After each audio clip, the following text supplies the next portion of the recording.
¿qué le responde? Bueno, fíjate, es que yo partiría no tanto de la respuesta, sino de la pregunta, si me permite, Por sin favor. ánimo de cuestionar todo Claro, tipo de claro, claro, claro. investigación en la calle.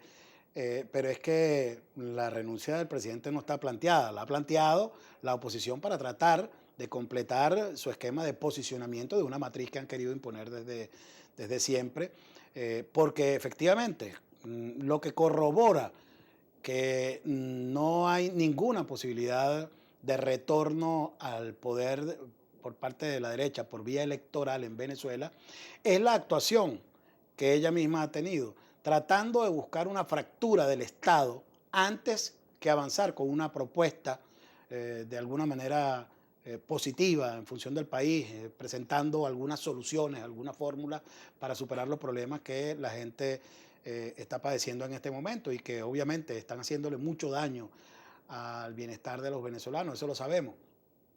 El problema está en por qué la derecha plantea ese tipo de soluciones o de fórmulas. Si los países tienen problemas, lo que se busca es tratar de cooperar, ayudarlos, pero petardearlo para tratar de sacar beneficio Bueno, político, pero tú tumbar sabes el que hay un juego gobierno, político etcétera. que uno quiere sacarte Pero y otro quiere quedarse. eso no es el juego político. Tú te pones a ver en el mundo entero, y no solo ahorita, pero más que nada ahorita, eh, tú ves que las sociedades están perfectamente divididas. Las sociedades democráticas más avanzadas, empezando por Estados Unidos, tienen siempre las elecciones, como acaba de suceder en Perú, como acaba de suceder ahorita con el Brexit en Ujú. Inglaterra, como ha sucedido en todas las democracias avanzadas. Es por milésima que se da el triunfo de uno sobre el otro sector político en cada uno de esos países. Y eso ha sucedido en Venezuela. Nosotros somos una sociedad democrática que estamos construyendo precisamente ese gran avance a Lo- partir el logro de la conciencia social, de la claridad del pueblo en función de lo que es como activo, ese poderoso factor que es el sistema electoral y que es la el democracia en general. CNE, que es lo que plantea o que te pregunta la persona. Claro, pero fíjate tú, precisamente, se está tratando de poner como secuestro por parte de las autoridades del CNE que han demostrado que no hay ningún secuestro en modo alguno de los procesos electorales, sino que hay unos laxos que hay que cumplir y han sido explicados por su presidenta y por los demás rectores de ese organismo. ¿Por qué se llega a eso? ¿Por qué hay que superar tantos procesos para ir a una elección? Porque la oposición ha dicho siempre que es fraudulento el proceso. Es ella la que ha causado que haya que tecnificar tanto y llenar de tantas auditorías antes, durante y después, a todas de las cuales asisten representantes de la oposición y firman actas permanentemente donde reconocen que se llevaron a cabo todas las auditorías, todos los procesos que verifican la transparencia, la idoneidad y la seguridad del proceso electoral venezolano que reconoce el mundo entero como uno de los más avanzados y más perfectos y más inviolables. Entonces, se ha llegado a eso, es por culpa de la oposición, que acusa sin prueba, sin ningún tipo de fundamento ni de respaldo, sino solamente porque están en su propósito, que ha sido desde el origen del antichavismo a lo largo de toda la revolución, de tratar de destruir la cohesión del Estado para permitir el ingreso de factores externos al país que les permitan a ellos reinstalarse en el poder. Pero, Eso es lo que pero ¿tú crees que es posible el referéndum este año? Bueno, pero es que el asunto no es lo que tú quieras, fíjate, eso es parte de lo que hay que corregir. Es decir, no es porque la derecha que cree que triunfó, porque ellos tienen ese Eso es sesgo lo que plantea la derecha, enfermizo. que eh, este año debe ser el Bueno, pero referéndum. es que ese es el problema que ellos tienen. ¿Sí? Ujú. El problema que hay en Venezuela no es político, es de mala crianza de unos políticos. Es una cosa distinta. Y eso es Es decir, político eso de también. creer que porque ya tú casi ganaste, ganaste. Claro. Entonces habría una guerra en el mundo entero, como te digo.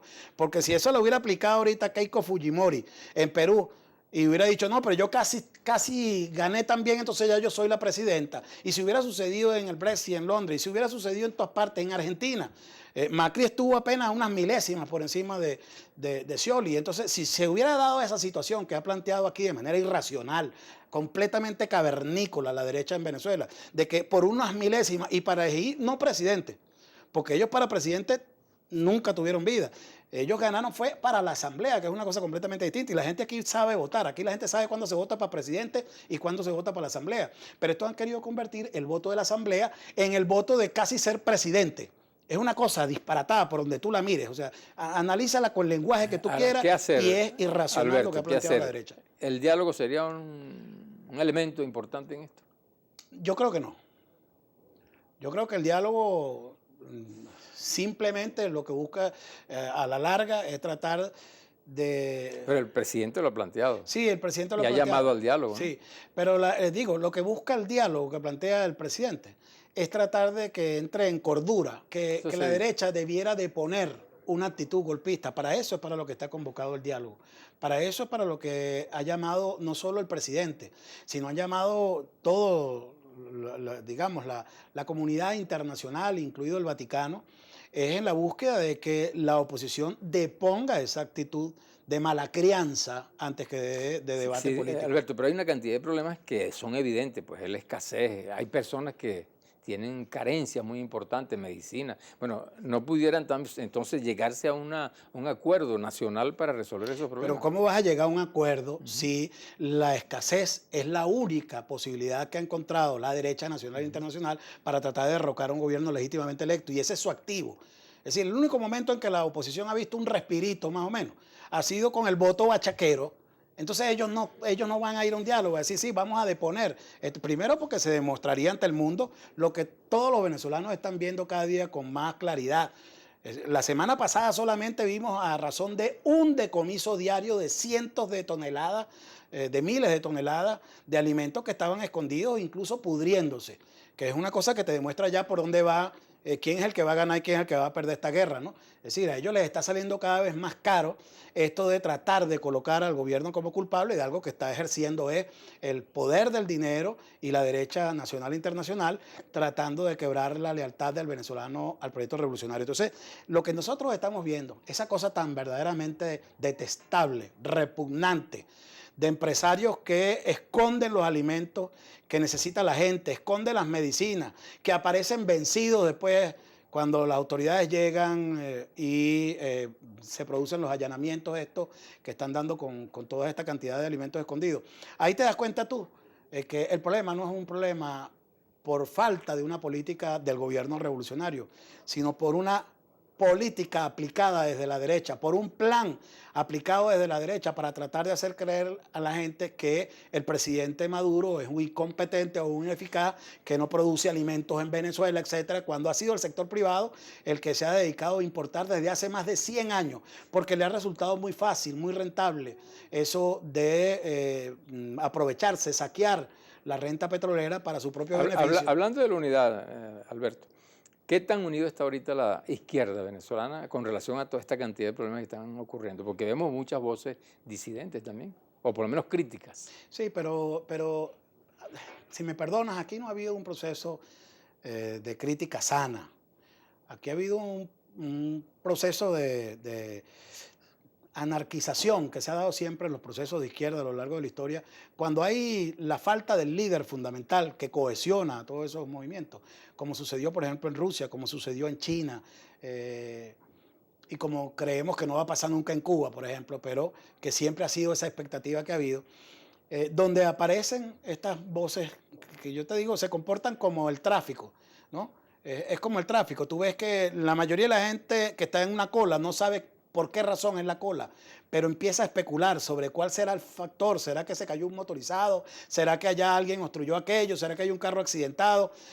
Pero tú sabes cuál es el oligofrénico y el prepotente porque le empiezas a oír la corneta. El que empieza a tocar corneta sin saber cuál es la causa del embotellamiento, ese es un oligofrénico que él cree que no se mueve el tráfico porque él no toca corneta. Bueno, eso pasa en las izquierdas, que creen que no se dan los procesos de transformación porque ellos no hablan. Pero la crítica, ¿cómo la observas tú? Yo creo que la crítica es lo que ha hecho permanentemente la revolución. Y creo que es la que tiene la mayor capacidad y propiedad y autoridad para el proceso autocrítico, porque es quien sabe, porque está al frente de los procesos, sabe cuáles son las limitantes que se debe enfrentar en cada uno de ellos, cuáles son los escollos que hay que superar, cuáles son las barreras que hay que superar. Eso lo sabe el que está al frente de eso y lo que hay que tratar de apoyarlo, es decir, apoyar al ministro que esté ahí en un momento determinado padeciendo ciertas penurias y ciertas cosas que el país la está viendo. Pero eso de ponerse entonces desde afuera, primero a erigirse en autocrítico sin tener ninguna responsabilidad en aquello, es decir, permíteme autocriticarte. ¿no? Y después sin tener conocimiento de eso, y mucho más grave todavía, sin haber sido electo para ello, que es lo que yo creo que es más delicado en todo esto. Alberto, una reflexión final al país.